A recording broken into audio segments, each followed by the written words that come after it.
నమస్తే మామాస్ ఓ బ్యాచులర్ బాబులు ఈజీ వేలో పెరుగు చారు ఎలా చేయాలో మీకు చూపించబోతున్నాను. ఆ ఇంగ్రీడియంట్స్ మన దగ్గర ఉండాలి. దాని తర్వాత వెల్లుల్ని తీసుకొని మంచిగా లైట్గా దంచుకున్న వెల్లుల్ని సైడ్ పెట్టేసి స్టవ్ వెలిగించి దాని మీద బాండి పెట్టేయాలి. అంతే. బాండి పెట్టుకున్న తర్వాత ఆయిల్ వేసేయాలి 2 స్పూన్లు.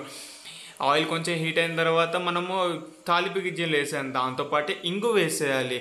ఇంగు వేసిన వెంటనే లేట్ చేయకుండా మనము కరివేపాకులు వేసేయాలి. ఏదైతే మనం కట్ చేసి సైడ్ పెట్టుకున్నామో పచ్చిమిర్చి అది కూడా వేసేసి అటు ఇటు లైట్గా రోస్ట్ అవ్వకుండా తిప్పుకోవాలి.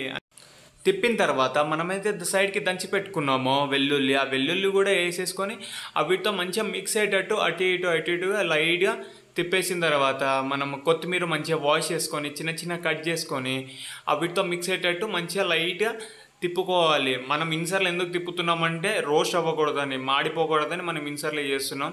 దాని తర్వాత కొంచెం పసుపు వేసేసి లైట్గా ఒక 1 మినిట్ లైట్ ఫ్లేమ్లో వేడి చేసుకొని తర్వాత మనం పెరుగు ఉంటుంది కదా, పెరుగులో లైట్గా సాల్ట్ వేసి మనం ఏదైతే ప్రిపేర్ చేసుకున్నామో అది అందులో వేసేసి పెరుగులో అటు ఇటు కొంచెం తిప్పితే అయిపోయింది. ఇంతే, very simple. And thank you so much మామ, మీ వల్లనే నా ఛానల్కి తక్కువ 5 డేస్లోనే మంచి రీచ్ వచ్చింది. Thank you so much.